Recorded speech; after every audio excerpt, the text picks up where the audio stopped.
अरे बेटा को खबर नहीं भारत होई लड़ाई रे अर्जुन कूदीत करलू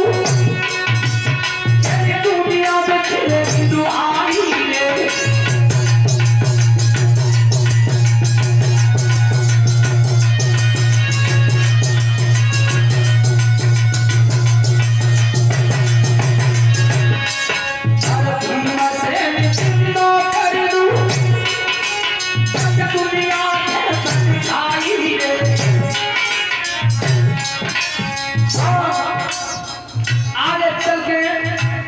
महाभारत का युद्ध होगा बेटा।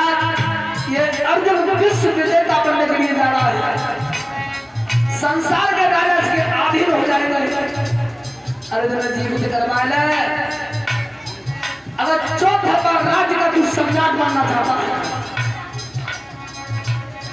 या जब भीमा जीवित करवा ले जाके नाम से संसार के राजा थर थर कांप रहे काय के राजा काजल जैसे नरले जीवित करवा रहे हो। हाथ जोड़ के बोली रे और बहुत तलाई रे और राज में की समझ में चले बहुत आई रे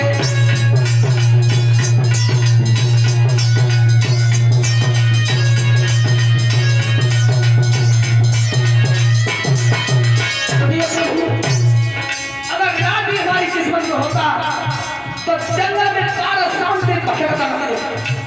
मुझे ऐसे राज की जरूरत नहीं है। अगर मैं जीवन करवाऊं इन्हें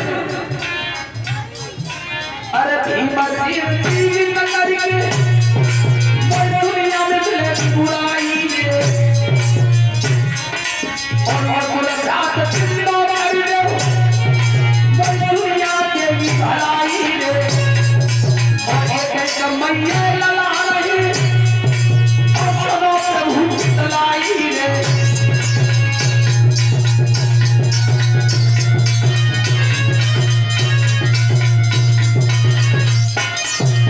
सुनिए ना एक महताई को एक बड़ा पुत्र रहेगा संसार में बुराई नहीं देगा। और आज में भीम अर्जुन से जीवित करवा ली तो दुनिया में बुराई देगी।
होके करूंगा क्या?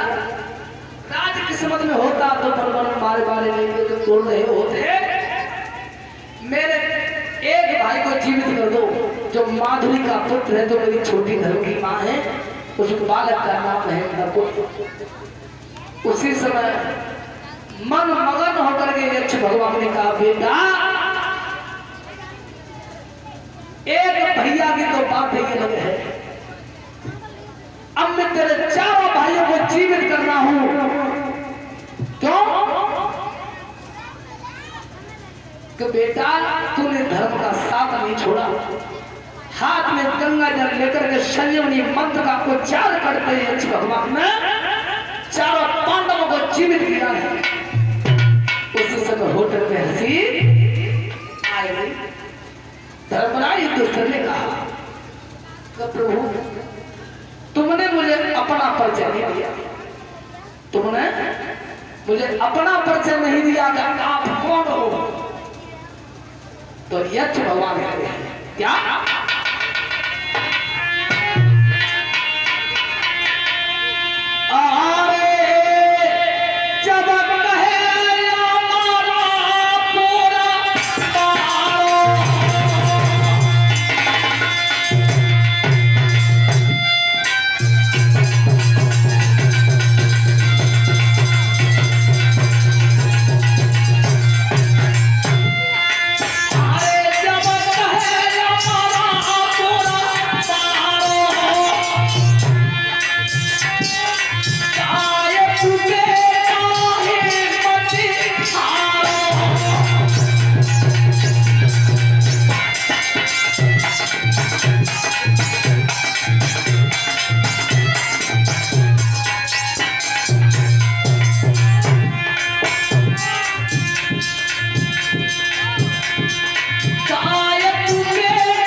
भगवान ने कहा, बेटा मैं तुम्हारा ही पिता हूं, मुझसे यक्ष कहते हैं।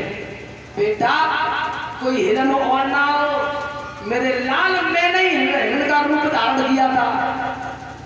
मैं तेरी परीक्षा लेने गया हूं कि मेरा पुत्र धर्म से कहूं भ्रष्ट तो नहीं हो गया, लेकिन मेरे लाल तू धर्म का ही प्रतीक है। बेटा 12 साल बीत चुके हैं, मेरे लाल एक वर्ष के लिए आप बेटा बैराटपुरी चले जाना, महात्मा व्यास से अपने नाम रखवा करके। और मेरे लाल 12 साल 1 साल 32 दांतों के बीच में चिड़िया निवास करती है, शांति पूर्वक ऐसे निवास करना कोई तुम्हें पहचान करे नहीं। दूसरी बार भी 12 वर्ष का वनवास तुम्हें भोगना पड़ेगा। भाइयों को इतना कहकर गए, यक्ष भगवान अंतर ध्यान हो गई थी। बोलिए यक्ष भगवान की। सूत जी कहते हैं, सोमनाथ ऋषियों आज महात्मा व्यास अपने नाम रखवा करके 5 पांडव सहेली द्रौपदी सहित बैराट नगर के लिए चले गए थे। 1 वर्ष का अज्ञातवास बैराटपुरी में 5 पांडवों ने द्रौपदी की पीठ दिया है। बोली गोविंद भगवान की। इधर लौट करके हस्तिनापुर में आ रहे हैं। पंच बन कर गए थे कन्हैया, लेकिन पंचायत नहीं बनी।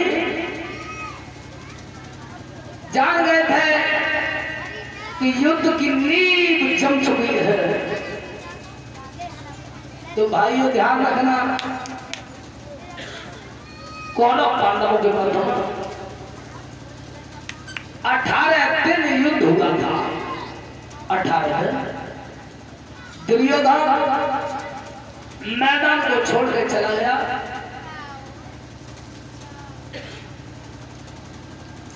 गांधारी ने अपने बेटा दुर्योधन को वज्र का बनाया, लेकिन वही होता है जो किस्मत को मंजूर होता है। भाइयों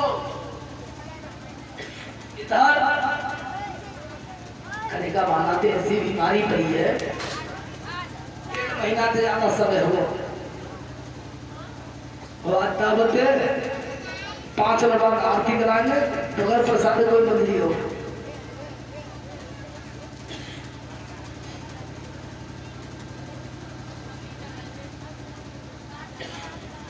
आज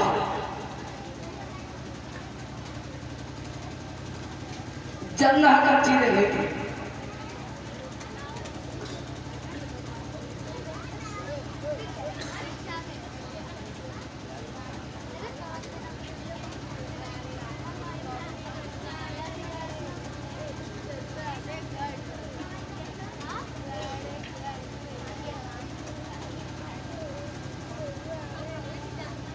आज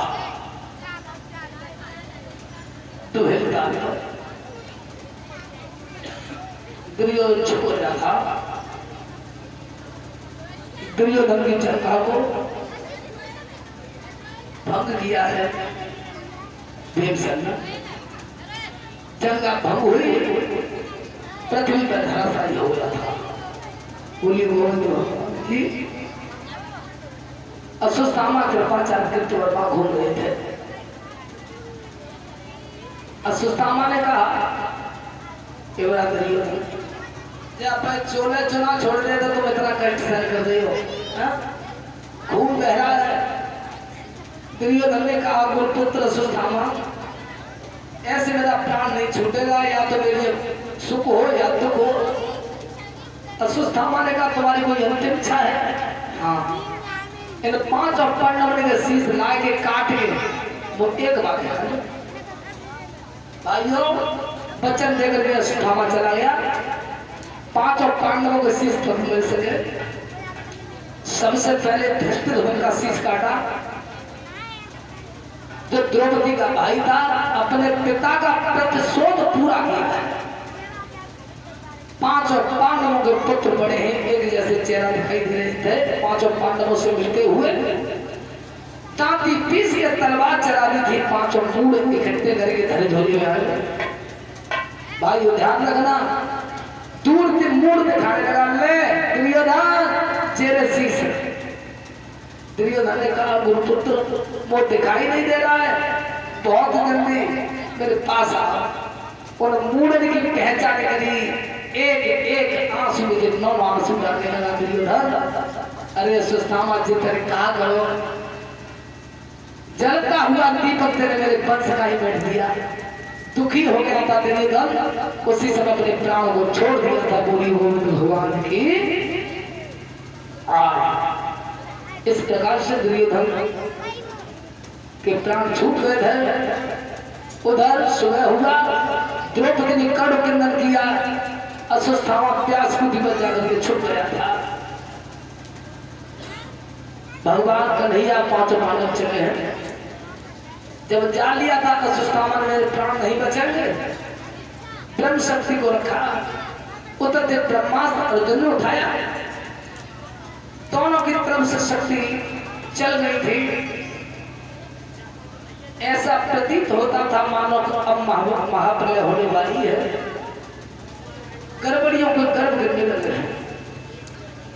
महात्मा व्यास ने कहा बेटा अर्जुन अपने बाण को पीछे भी और हटा ले, परिणाम गलत होगा। सुस्थामा तू अपनी शक्ति को लौट। सुस्थामा ने कहा सुनिए हे श्रीमान, मैंने अपने बाप से चलाना सीखा, लौटा उसी को। अर्जुन ने सुस्थामा ने कहा चलाना सीखा, वापस करना नहीं सीखा, लेकिन जिन मेरा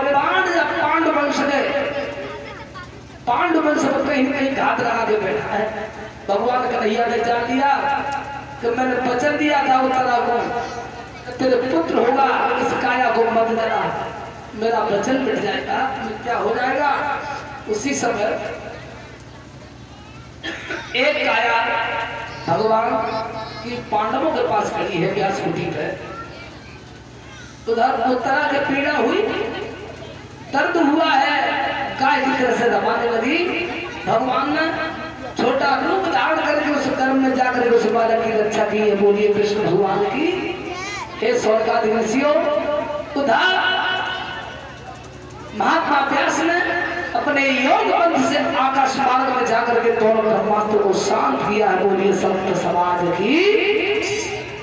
ध्यान रखना भाई, इधर सुस्थामा को लेकर के आए हैं, भीमसेन वध करना चाहते थे, लेकिन द्रौपदी आगे बढ़ गई। ध्यान रखना, नारी हो तो द्रौपदी जैसी, मैया हो तो द्रौपदी जैसी, फिर भी आगे बढ़ गई थी। नाथ रुक जाओ, ये ब्राह्मण है, तुम्हें ब्रह्म हत्या लग जाएगी, ये तुम्हारे गुरु का पुत्र है, इसे मारो। उसी समय अर्जुन ने मस्तिष्क से मणि को निकाल करके भगवान कन्हैया को पकड़ा दिया। भगवान कन्हैया ने कहा सुस्थामा